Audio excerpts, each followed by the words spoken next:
Meet Luna, my wifey. My human brought her a few weeks ago.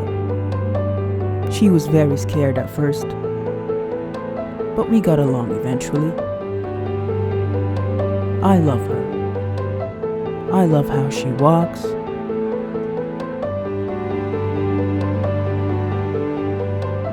how she sits,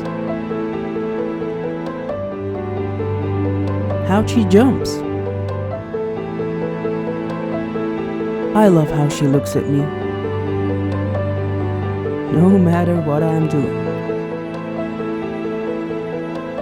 I look at her too. She has the most beautiful eyes. I love staring at them, even while she sleeps. She loves playing outside just like me. Finally, someone I can share this with. My human doesn't let me out a lot, for obvious reasons. Well, now I don't want to go out as much as before. Now, I have her with me. And that's enough.